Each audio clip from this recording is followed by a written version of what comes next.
নাউজুবিল্লাহ মিন যালিক। তারপরে আল্লাহ সুবহানাহু ওয়া তাআলা তিনি আরো কি বলেন যে ওয়াকুমু লিল্লাহি কানিতিন। আল্লাহ সুবহানাহু ওয়া তাআলা তিনি বলেন যে তোমরা অতি নম্রতার সহিত ভদ্রতার সহিত তোমরা নামাজে আসো এবং তোমরা নামাজ পড়ো। সম্মানিত উপস্থিতি, আল্লাহ সুবহানাহু ওয়া তাআলা তিনি আরো বলেন যে ইন্নাস সালাতা তানহা আনিল ফাহশাই ওয়াল মুনকার। ইন্নাস সালাতা তানহা আনিল ফাহশাই ওয়াল মুনকার। নিশ্চয় এই সালাত কুকর্ম থেকে আমাদেরকে দূরে রাখবে। যদি আমরা নিজেকে নামাজি হতে পারি, আমি যদি মুসলিম হয়ে থাকি, ইমানদার পরিষ্কার হয়ে থাকি, তাহলে এই নামাজই আমাদের জন্য কুকর্মগুলোকে, খারাপ কাজগুলোকে দূরে রাখবে। যদি আমরা নামাজ ঠিকঠাক না পড়ি তাহলে কুকর্ম থেকেই যাবে। وقال النبي صلى الله عليه وسلم عن ابن مسعود رضي الله تعالى عنه قال قال رسول الله صلى الله عليه وسلم لا إيمان له صلاته। আমার সম্মুখে বসে থাকা বয়োজ্যেষ্ঠ, বয়কনিষ্ঠ, সমবয়স্ক মহান আল্লাহ সুবহানাহু ওয়া তাআলার প্রশংসা, যিনি অব্যয় অক্ষয়, যিনি আমাদেরকে জুম্মার সালাত আদায়ের উদ্দেশ্যে মসজিদে আসার তৌফিক দান করেছেন, তাই শুকরিয়া জ্ঞাপন বলি আলহামদুলিল্লাহ। এবং তারপরে পরে আমাদের নবী সারা বিশ্বের নবী, নবীদের নবী, তাজদারি মদিনা আহমদী মুস্তফা মুহাম্মদী মুস্তফা সাল্লাল্লাহু আলাইহি ওয়াসাল্লামের উপর লাখো কোটি দরুদ সালাম শান্তি ধারা বর্ষিত হোক। সকলে বলি আল্লাহুম্মা আমিন, আল্লাহুম্মা সাল্লি আলাইহি, আল্লাহুম্মা বারিক আলাইহি। সম্মানিত উপস্থিতি,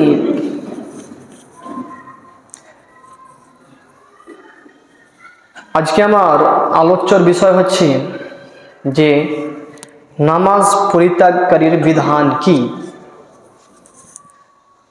আমি সংক্ষিপ্ত সময়ে বিষয়বস্তু কোরআন হাদিস দিয়ে আপনাদেরকে বোঝার চেষ্টা করব ইনশাআল্লাহ। ওমা তৌফিকি ইল্লা বিল্লাহ।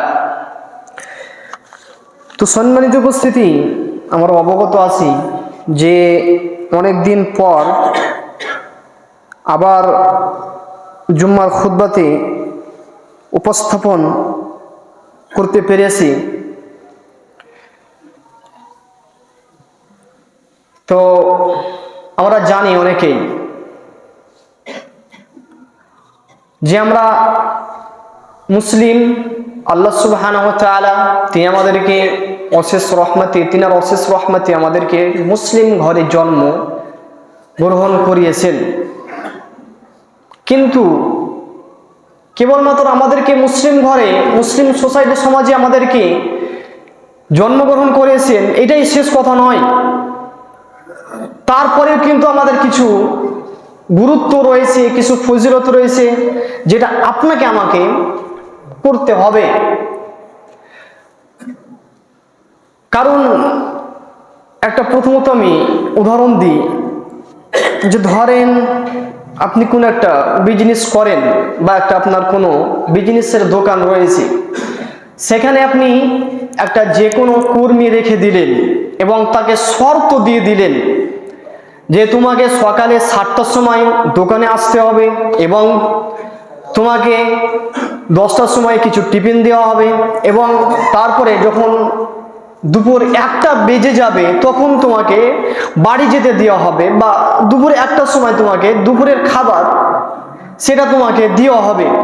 এরপরে আবার দুটো থেকে শুরু হয়ে যাবে, তারপরে তোমার এইভাবে থাকতে থাকতে তোমার রাত 8টা বাজবে, তারপরে তোমার কি হবে, ছুটি হবে। এবারে বলেন তো, ওই যে আপনি একটা কর্মচারী রেখে দিলেন, এই শর্ত হচ্ছে আপনার শর্ত, আর এবারে ওই কর্মচারী যদি আপনার সেই শর্ত না পালন করে, না মানে, তাহলে আপনি কি করবেন? তাকে আপনি কি করবেন? দেখা যাচ্ছে 2 দিন, 3 দিন, 4 দিন, 1 সপ্তাহ, 1 মাস এভাবে কেটে যাচ্ছে, কোনোদিন আসছে কোনোদিন আসছে না। আবার সকাল 7টার সময় আসার কথা, দেখা যাচ্ছে 9টাতে আসছে, 10টাতে আসছে। আবার যদি আসছে, আবার হয়তো সে 3টের সময়, 4টের সময় চলে যাচ্ছে। তো এমন সময় আপনি তার উপরে কি পদক্ষেপ নেবেন? আমি আপনাকে প্রশ্ন করলাম, আপনি তার উপরে কি পদক্ষেপ নেবেন বলেন? জি, তাকে আপনি কাজ থেকে কি করবেন? বের করে দিবেন, নিয়ে আবার আপনি একটা নতুন কর্মচারী আনবেন। করবেন তো এটা? জি, আমরা প্রত্যেকে এটা করে থাকি বা করি। এবারে আবার আপনি দেখেন যে আপনার বাড়ির জন্য আবার কোন একটা ছেলেকে রেখে দিয়েছেন। এবার সেই বাড়িতে যদি আপনার কি করে, আপনি তাকে রেখে দিয়েছেন, রাখার একটা দায়িত্ব দিয়েছেন যে এই যে আমি বাড়িতে সবসময় থাকতে পাই বা না পাই, তোমার একটা দায়িত্ব আছে কি যে তোমাকে বাড়িটা ভালোভাবে দেখাশোনা করতে হবে, কাজ ঠিকঠাক করতে হবে এবং তোমাকে নজর করতে হবে যে আমার জিনিসপত্রর প্রতি। এবারে সেই বাড়িতে যাকে আপনি রাখলেন, সে যদি আপনার বাড়ির কিছু স্বর্ণ হোক, টাকা পয়সা হোক চুরি করে নেয়, তখন আপনার অবস্থাটা কি হবে? বা তারপরে আপনি তার উপরে কি পদক্ষেপ নেবেন বলেন? তার উপরে নিশ্চয় একটা বড় পদক্ষেপ নেবেন, যে হয় তাকে একটা ভর করে মামলা করার পর তাকে একটা বড় দেখে শাস্তি দেওয়ার আপনি চেষ্টা করবেন, তাকে কাজ থেকে বের করে দিবেন, তাকে মারবেন, বাঁধবেন, ইত্যাদি ইত্যাদি করবেন। তাহলে আপনি একটা সামান্য একটা বাড়িতে তাকে দায়িত্ব দেওয়ার পর সে যদি পালন যথারীতি না করে থাকে, তাহলে আপনি তার উপরে এই পদক্ষেপগুলো নেবেন। কিন্তু মহান আল্লাহ সুবহানাহু ওয়া তাআলা আপনাকে আমাকে এই পৃথিবীতে যে পালন বা সৃষ্টি করেছেন, পাঠিয়েছেন, এবং আপনাকে আমাকে যে মুসলিম ঘরে জন্মগ্রহণ করিয়েছেন, তারপরে একটা দায়িত্ব হচ্ছে কি, যে যদি আপনি 5 ওয়াক্তের নামাজি মুসল্লি হয়ে থাকেন তাহলে আপনি মুসলিম বলে গণ্য হবেন, আর যদি আপনি না নামাজ পড়েন তাহলে আপনি মুসলিম বলে গণ্য হবেন না। এটা কিন্তু শরিয়ত সঙ্গত, এটা কোনো দিন ইসলাম বলে। তাহলে আল্লাহ আপনার উপর কি পদক্ষেপ নেবেন, আল্লাহ আপনাকে কি শাস্তি দেবেন, এটা আপনাকে নিজেকে জিজ্ঞাসা করুন, একবার নিজেকে জিজ্ঞাসা করুন, তাহলে এটা বুঝতে পারবেন। এবারে আমরা অনেকেই আবার কি করি, নামাজ পড়ি কিন্তু ঠিকঠাক পড়ি না। 5 ওয়াক্ত নামাজ আমাদের উপর ফরজ, হয়তো আমরা ফজরে পড়ি, জোহরে পড়ি না, জোহরে পড়ি, আসরে পড়ি না, আবার যদি আসরে লোক দেখানোর জন্য পড়ি কিন্তু আমরা এসাতে পড়ি না। আবার দেখা যাচ্ছে যে আমরা কোনো ওয়াক্তই পড়ি না, কেবলমাত্র লোক দেখানোর জন্য এসাতে পড়ি, না গেলে কি বলবে লোকে, এমন আমরা মুসল্লি। তো তাহলে আপনার উপর আল্লাহ সুবহানাহু ওয়া তাআলা তিনি কি পদক্ষেপ নেবেন? নিশ্চয় একটা পদক্ষেপ নেবেন। হয়তো পৃথিবীতে আপনার উপর কোনো পদক্ষেপ নেবে না, কিন্তু পরকালে যখনই আপনি মৃত্যুবরণ করবেন নিশ্চয় একটা পদক্ষেপ আল্লাহ সুবহানাহু ওয়া তাআলা আপনার প্রতি নেবেন, অবশ্যই নেবেন। এবারে আমি আপনাদের জন্য আরেকটা প্রশ্ন করি, যে কিছুদিন পূর্বে দেখা যাচ্ছিল আমাদের এই সমাজে, এই মসজিদে দেখা যাচ্ছিল যে দাওয়াতি কাজ শুরু হয়েছিল, আলহামদুলিল্লাহ চলছিল। তো সেখানে প্রায় দেড় কাতার 2 কাতার পূর্ণ হচ্ছিল কি হচ্ছিল না বলেন?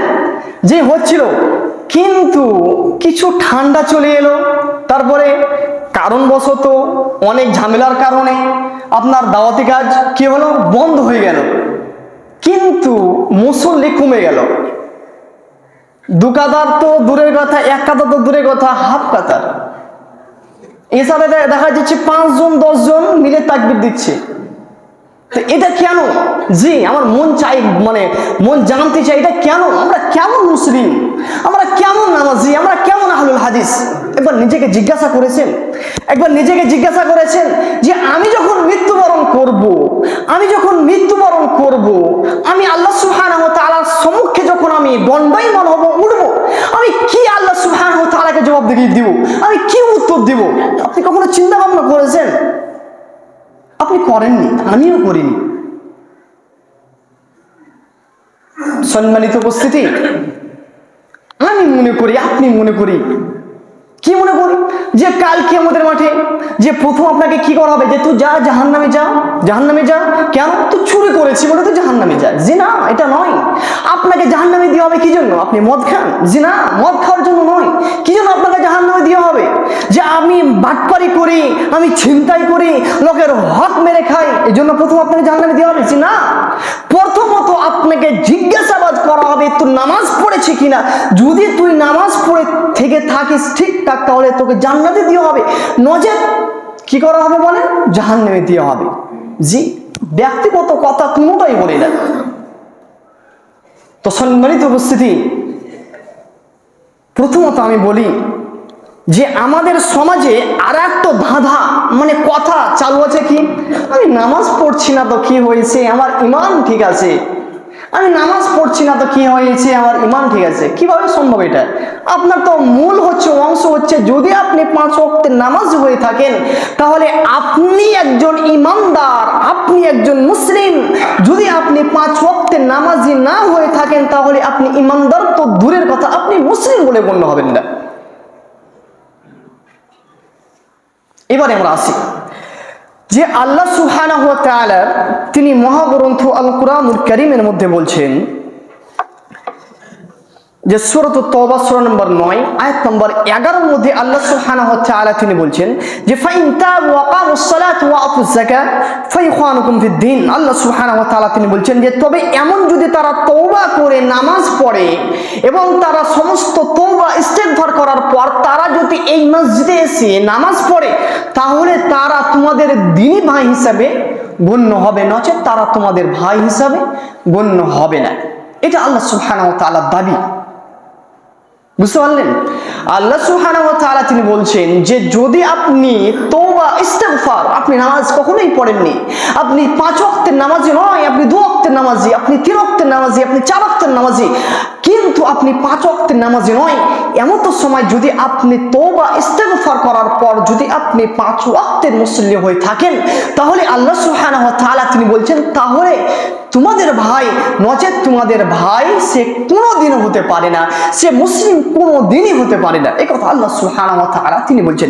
এবারে যদি আমরা হাদিসে দেখে দেখি যে মুহাম্মদ সাল্লাল্লাহু আলাইহি ওয়াসাল্লাম তিনি বলছেন, মুহাম্মদ সাল্লাল্লাহু আলাইহি ওয়াসাল্লাম তিনি বলছেন যে আশরাফুল মাখলুকাতের থেকে সবচাইতে উত্তম ব্যক্তিকে মুহাম্মদ সাল্লাল্লাহু আলাইহি ওয়াসাল্লাম, মানে আদম আলাইহিস সালাম থেকে নিয়ে দুনিয়া ধ্বংস পর্যন্ত পৃথিবীতে যত মানুষ পৃথিবীতে এসেছিলেন, যত মানুষ আসছেন, যত মানুষ আসতে থাকবেন, যতদিন পর্যন্ত না কিয়ামত সংঘটিত হবে না ততক্ষণ পর্যন্ত যত মানুষ এসেছে তার থেকে সবচাইতে আদর্শবান এবং শ্রেষ্ঠ মানুষ, উত্তম ব্যক্তি হচ্ছে কে? বলেন বলেন, কথা বলেন, মুহাম্মদ সাল্লাল্লাহু আলাইহি ওয়াসাল্লাম। আর এই মুহাম্মদ সাল্লাল্লাহু আলাইহি ওয়াসাল্লাম তিনি কি বলছেন জানেন? মুহাম্মদ সাল্লাল্লাহু আলাইহি ওয়াসাল্লাম তিনি বলছেন যে আমি নবী মুহাম্মদ সাল্লাল্লাহু আলাইহি ওয়াসাল্লাম আমাকে আদেশ করা হয়েছে যে তুমি যুদ্ধ চালিয়ে যাও, তাদের প্রতি তুমি যুদ্ধ চালিয়ে যাও যারা এক আল্লাহ বলে, আল্লাহ সুবহানাহু ওয়া তাআলাকে উপাস্য বলে ঘোষণা না দেওয়া পর্যন্ত, এবং আমি নবী মুহাম্মদ সাল্লাল্লাহু আলাইহি ওয়াসাল্লাম এই ঘোষণা না দেওয়া পর্যন্ত, যতদিন পর্যন্ত না তারা এই সাক্ষী দিবে ততদিন পর্যন্ত তুমি তাদের উপর কি করো? যুদ্ধ চালিয়ে যাও, এবং তুমি তাদের উপর যুদ্ধ চালিয়ে যাও যতদিন পর্যন্ত না তারা 5 ওয়াক্তের মুসল্লি হবে, এবং যতদিন পর্যন্ত না তারা যাকাত প্রদান করবে ততদিন পর্যন্ত না তুমি তাদের উপর কি করো? যুদ্ধ চালিয়ে যাও। জি, যুদ্ধ মানে কি? কথা কাটাকাটি না, যুদ্ধ মানে কি? মারা, খুন, যেটা আপনার পৃথিবীতে থাকার কোনো অধিকার নেই, এটাই রাসূল সাল্লাল্লাহু আলাইহি ওয়াসাল্লাম তিনি বলছেন। তাহলে আপনি নিজেকে কিভাবে মানুষ দাবি করতে পারেন? নিজেকে কিভাবে মুসলিম দাবি করতে পারেন? সম্মানিত উপস্থিতি, আমরা কখনোই চিন্তা ভাবনা করলাম না যে আমি তো নামাজ পড়ি না, আমি তো নামাজ থেকে বিরত হয়ে আছি, আমি তো 5 ওয়াক্তের নামাজি নই, তাহলে আমি কিভাবে এই পৃথিবীতে চলাচল করতে পারছি? আমি কিভাবে আমি নিজেকে মুসলিম বলে আখ্যায়িত করছি? আমি নিজেকে কিভাবে আব্দুল্লাহ, আব্দুর রহমান এই নাম আমি কিভাবে লোকদের মাঝে বলছি আমার নাম আব্দুর রহমান, আমার নাম আব্দুল্লাহ, কিভাবে আমি বলতে পারছি? আমি কিভাবে নিজেকে মুসলিম বলে পরিচয় দিতে পারছি? এটা আমার লজ্জা হওয়ার দরকার ছিল। সম্মানিত উপস্থিতি, এবারে আমরা যদি দেখি মহান আল্লাহ সুবহানাহু ওয়া তাআলা তিনি আরো বলছেন যে ফাখালাফা মিন বাদি মুখালফা আলাস সালাত ওয়া তাওয়াশ শাহওয়াতি ফাসাওফা ইয়ালকাউনা গায়য়া ইল্লা মান তাবা ওয়া আমানা ওয়া আমিলা সালিহান ফাউলাইকা ইয়াদখুলুনাল জান্নাতা ওয়া লা ইযলামুনা শাইআ। আল্লাহ সুবহানাহু ওয়া তাআলা তারা বলছেন যে তাদের পরে আসল এমন এক বংশধর, মানে আল্লাহ সুবহানাহু ওয়া তাআলা তিনি বলছেন যে জুলুমকারী যারা ছিল তাদের পরে কিছু বংশধর এলো, এমন বংশধর যারা কি করত? তারা নামাজ পড়তো না, নামাজকে বিনষ্ট করে দিত, এবং তারা কি করত? তারা এমন কি করত যে এই যে একটা প্রাকৃতিকে তারা কি করত? কুপ্রাকৃতিকে তারা পরিণত করে দিত। তাদের জন্য কি হয়েছে, কাল কিয়ামতের মাঠে জান্নাত তো দূরের কথা, তাদের জন্য জাহান্নাম আখ্যায়িত করা হয়েছে, তাদের জন্য জাহান্নাম নির্ধারণ করা হয়েছে। এই কথা আল্লাহ সুবহানাহু ওয়া তাআলা তিনি বলছেন। তারপরে আল্লাহ সুবহানাহু ওয়া তাআলা তিনি বলছেন যে ফাউলাইকা ইয়াদখুলুনাল জান্নাতা ওয়ালা ইযলামুনা শাইআ, এরপরে তারা যদি সেই জিনিসগুলো পরিত্যাগ করতে পারে এবং তারা যদি নামাজ পড়ে, তাহলে তাদেরকে আবার পুনরায় কি করা হবে, জান্নাতে প্রবেশ করানো হবে। তাহলে এই আয়াত দ্বারা প্রমাণিত হয় বা বোঝা যায় যে এই যে এখন প্রাকৃতিককে আমরা দূষিত করছি, আমরা যেমন কেঁচড়া প্রাকৃতিককে কি করে দুর্গন্ধ করে দেয়, মশা আরো বিভিন্ন হয়ে যায়, ঠিক আমরা যারা 5 ওয়াক্তের মুসল্লি নই, আমরা যারা নামাজ পড়ি না, আমরা এই প্রাকৃতিকে আমরা কি করছি, আমরা নষ্ট করে দিচ্ছি, বিনষ্ট করে দিচ্ছি। এবং এই নষ্ট করার কারণে কাল কিয়ামতের মাঠে আল্লাহ সুবহানাহু ওয়া তাআলা আপনাকে কি করবে, জাহান্নামে দিবে। জি, এরপরে আমরা যদি দেখি আল্লাহ সুবহানাহু ওয়া রাসূল সাল্লাল্লাহু আলাইহি সাল্লামের একাধিক হাদিস দ্বারা প্রমাণিত হয়, যে একাধিক হাদিস দ্বারা প্রমাণিত হয় যারা এক ওয়াক্ত সালাত ছেড়ে দিল, তাহলে সে ব্যক্তি কি হয়ে গেল, কাফের হয়ে গেল, মুশরিক হয়ে গেল। আরো হাদিসে পাওয়া যায় যে ব্যক্তি নামাজ ছেড়ে দিল, তাহলে তার জন্য কি করা হয়েছে, তাকে হত্যা করতে হবে। বিভিন্ন হাদিসে বিভিন্ন ভাষাতে বোঝানো হয়েছে যারা পৃথিবীতে নামাজবিহীন তারা চলাচল করবে, যারা নামাজবিহীন তারা চলাচল করবে, তারা মানুষহীন হয়ে পৃথিবীতে জীবনযাপন করবে এবং তাদেরকে হত্যা করে দিতে হবে। সম্মানিত উপস্থিতি, আমরা যদি এবার হাদিসের দিকে দেখি, রাসূল সাল্লাল্লাহু আলাইহি সাল্লাম তিনি বলেন যে ক্বালা নবী সাল্লাল্লাহু আলাইহি সাল্লাম তিনি বলেন যে বাইনাল আবদি ওয়া বাইনাল কুফরি তারকুস সালাহ। তারপরে আমরা যদি দেখি বাইনাল আবদি ওয়া বাইনাল কুফরি ওয়া শিরকি তারকুস সালাহ, একজন মুসলিম এবং একজন অমুসলিমের মধ্যে পার্থক্য হচ্ছে সালাত, এবং একজন মুসলিম এবং একজন অমুসলিমের মধ্যে পার্থক্য হচ্ছে সালাত তো দূরের কথা, কোনো ব্যক্তি যদি সালাত পড়লো, কোনো মানুষ যদি সালাত পড়লো, তাহলে সে মুসলিম, এবং কোনো ব্যক্তি যদি সে সালাত ছেড়ে দিল, তাহলে সে ডাইরেক্টলি আল্লাহ সুবহানাহু ওয়া তাআলার সাথে কি করলো, শিরক করলো। এই কথা রাসূল সাল্লাল্লাহু আলাইহি সাল্লাম তিনি বলছেন।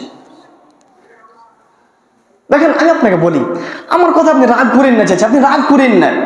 আমি আপনাকে বলি যে আপনি নামাজ যদি না পড়েন, তাহলে আপনি নিজেকে মুসলিম বা আপনি নিজেকে মানুষ দাবি করতে পারেন না, আপনি মানুষ দাবি করতে পারেন না।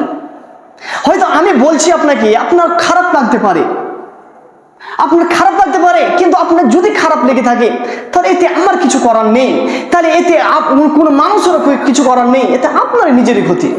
আপনি যদি এই কথা অনুযায়ী যদি আপনাকে খারাপ লেগে থাকে, তাহলে আপনি একজন মূর্খ ছাড়া আর কিছু নয়, আপনাকে আমি মূর্খই প্রমাণ করে দেব। যদি এই কথা অনুযায়ী আপনি নিজেকে একজন কি বলেন শিক্ষিত দাবি করেন, এবং আপনি যদি এই কথার উপরে যদি আপনি রাগান্বিত হয়ে যান, জি, আপনি একজন মূর্খ ছাড়া কিছু হতে পারেন না। সম্মানিত উপস্থিতি, এই সালাত যে একটা কতটা গুরুত্বপূর্ণ ইবাদত, হয়তো আপনাকে আমি বলে বোঝাতে পারবো না, আপনাকে আমি বলে বোঝাতে পারবো না যে সালাত কত বড় একটা গুরুত্বপূর্ণ ইবাদত। কোনো মানুষ যদি সালাত ছেড়ে দেয় সে কাফের, কোনো মানুষ যদি সালাত ছেড়ে দেয় তাহলে সে তার ঈমান থাকলো না, কোনো মানুষ যদি সালাত ছেড়ে দেয় তাহলে সে দ্বীন ইসলামকে ধ্বংস করলো, কোনো মানুষ যদি সালাত ছেড়ে দেয় তাহলে তার জানাজা কাফন দাফন কিচ্ছু হবে না, এবং কোনো মানুষ যদি সালাত ছেড়ে দেয় তাহলে তার যদি ছেলে থেকে থাকে তাহলে তার মৃত্যুবরণ করার পর, তার কবরস্থ করার পর, তার কাফন দাফন করার পর সেই ছেলে, সেই সন্তান, কোন মুসলিম তার জন্য মাগফিরাতের জন্য দোয়া পর্যন্ত করতে পারবে না। জি, দিস ইজ ইসলাম, এটা ইসলাম। সালাত কতটা গুরুত্বপূর্ণ ইবাদত। সম্মানিত উপস্থিতি, যেহেতু কাফন দাফনের কথা চলে এলো, আমাদের সমাজে আরো কি আছে যে আমরা তো নামাজ পড়ি না, আমরা তো নামাজ পড়ি না হাদিসের ভাষায়, বিভিন্ন আলেম ওলামাদের ভাষায়, যে আপনি যদি 5 ওয়াক্তের নামাজি হয়ে থেকে থাকেন তাহলে আপনাকে কি করা হবে, আপনার জন্য জানাজা পড়া হবে, আপনার জন্য কাফন দাফন করা হবে।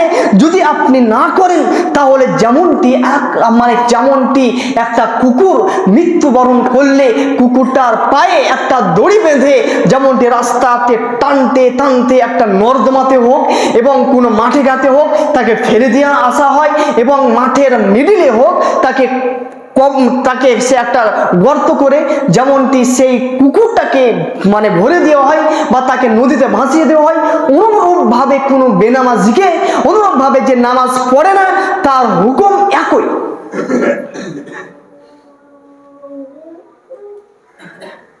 তাহলে আমাদের করণীয় এখন কি?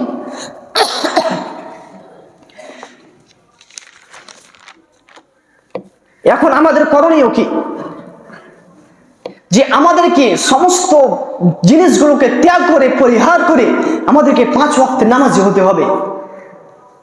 তারপরে আল্লাহ সুবহানাহু ওয়া তাআলার কাছে মাগফিরাত করে আমাদেরকে সমস্ত জিনিসকে পরিহার করে, পরিত্যাগ করে আমাদেরকে 5 ওয়াক্তের নামাজ হতে হবে।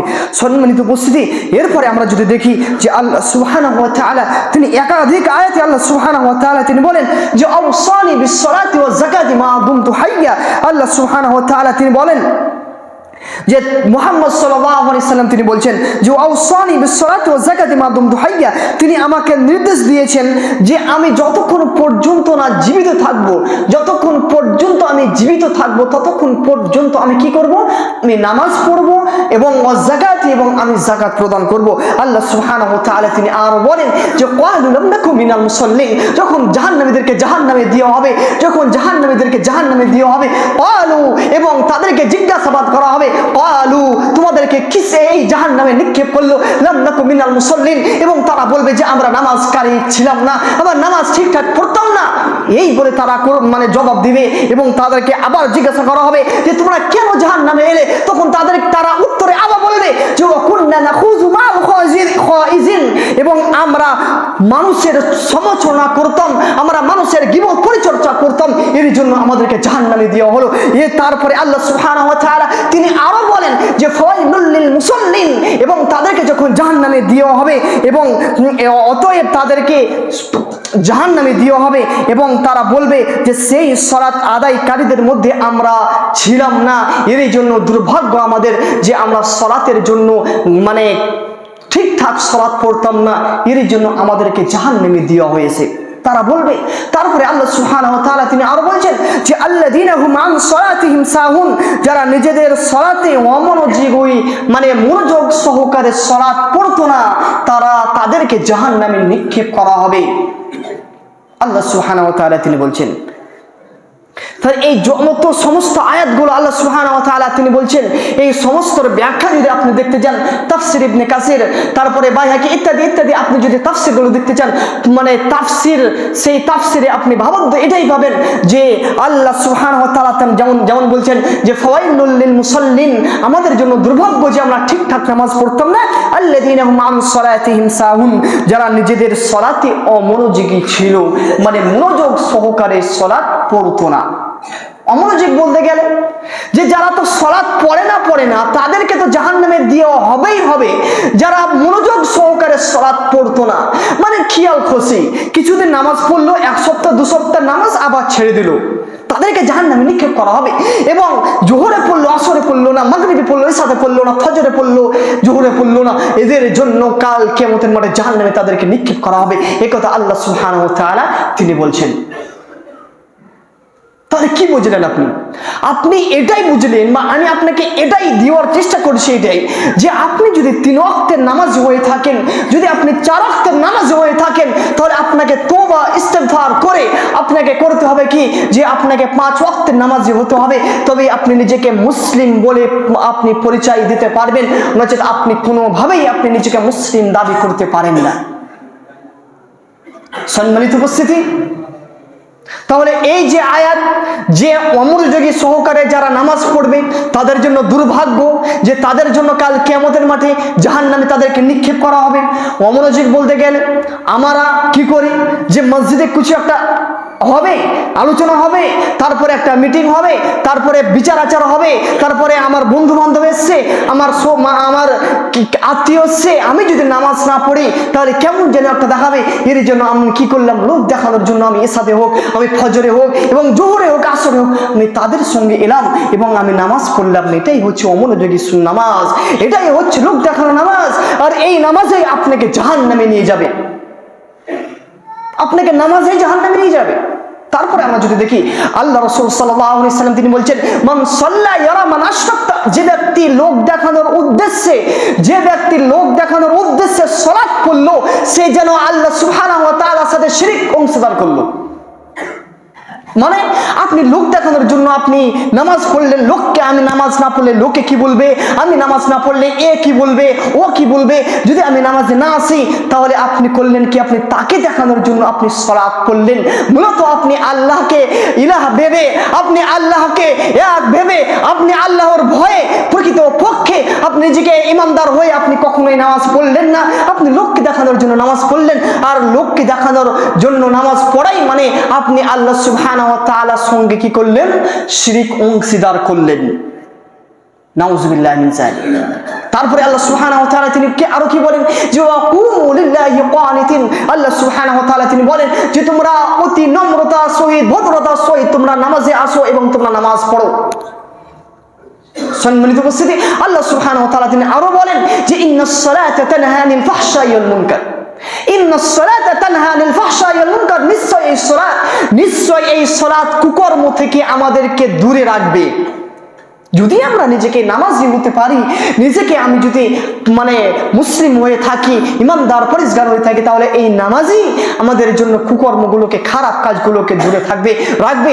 যদি আমরা নামাজ ঠিকঠাক না পড়ি তাহলে কুকর্ম থেকেই যাবে। যাক, সময় শেষ হয়ে গেছে। আমি একটাই কথা বলবো, যেমনটি আমরা পূর্বে নামাজি ছিলাম, ঠিক অনুরূপ ভাবে আমরাও নামাজ পড়বো ইনশাআল্লাহ। ইনশাআল্লাহ বলেন, ইনশাআল্লাহ আজ থেকে আমরা সালাত পড়বো। কারণ সালাত যদি আপনি না পড়েন, হাদিস অনেক রয়েছে। একটা হাদিস যে নবী সাল্লাল্লাহু আলাইহি সাল্লাম তিনি বলছেন যে কোনো ব্যক্তি যদি এশার সালাত এবং ফজরের সালাত থেকে ঘুমিয়ে থাকে, না পড়ে, তাহলে সে মুসলিম বলে তো মানে মুসলিম তো হবে না, সে মুনাফিক হবে, সে মুনাফিক। রাসূল সাল্লাল্লাহু আলাইহি সাল্লাম তিনি বলছেন। আরেকটা হাদিসে রাসূল সাল্লাল্লাহু আলাইহি সাল্লাম তিনি বলছেন যে নবী সাল্লাল্লাহু আলাইহি সাল্লাম তিনি বলছেন, আমি ঘুমিয়েছিলাম, এমন তো সময় আমি গেলাম যে একজন ব্যক্তিকে দেখলাম সে চিত হয়ে উবুড় হয়ে শুয়ে আছে এবং তার মাথাতে একটা বড় একটা পাথর তার মাথাতে নিক্ষেপ করা হচ্ছে এবং এই মাথা চূর্ণ বিচূর্ণ হয়ে যাচ্ছে এবং পুনরায় আবার এই মাথা আবার ঠিক হয়ে যাচ্ছে, আবার সেই পাথর দিয়ে তাকে এই মাথা দিয়ে আঘাত করা হচ্ছে, আবার এই মাথা চূর্ণ বিচূর্ণ হয়ে যাচ্ছে। এবং আমি জিজ্ঞাসা করলাম এটা কেন হচ্ছে, তাদেরকে এই শাস্তি কেন দেওয়া হচ্ছে? তখন সেই ফেরেশতারা বলল যে তারা নামাজ পড়তো না। যখনই নামাজের সময়ে আসতো তারা কোনো না কোনো বাহানা করতো, তারা যখনই নামাজের সময় আসতো তারা ঘুমিয়ে থাকতো, যখনই নামাজের সময় আসতো তারা বন্ধুদের সাথে আড্ডা মারতো। এরই জন্য তাদেরকে অনুরূপভাবে শাস্তি দেওয়া হচ্ছে। আর এই শাস্তি কিয়ামত পর্যন্ত মানে যুগ যুগ ধরে থাকতে থাকবে, অনন্তকাল থেকে থাকবে। তাহলে আমরা নামাজ পড়বো ইনশাআল্লাহ, প্রত্যেকে নামাজ পড়বো ইনশাআল্লাহ, ছোট হোক, বড় হোক, চাচা হোক এবং যুবক ভাই হোক, প্রত্যেকে আমরা নামাজ পড়বো ইনশাআল্লাহ। বলেন খালিস নিয়তে আল্লাহকে সাক্ষী রেখে আমরা প্রত্যেকে উপরের দিকে হাত রেখে আমরা বলবো আজ থেকে আসর থেকেই আমরা সালাত পড়বো ইনশাআল্লাহ। ইনশাআল্লাহ বলেন জোরে, ইনশাআল্লাহ আমরা সালাত পড়বো। পরিশেষে আল্লাহ সুবহানাহু ওয়া তাআলার কাছে দোয়া করি, ওগো আল্লাহ দয়াময়, আপনি আমাদেরকে প্রত্যেককে 5 ওয়াক্তের নামাজি হওয়ার তৌফিক দান করেন, সকলে বলি আমিন।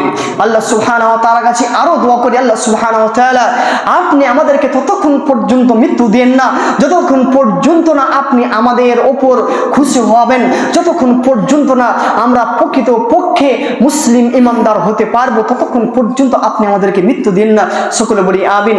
ওয়া আখিরু দাওয়ানা আলহামদুলিল্লাহি রাব্বিল আলামিন।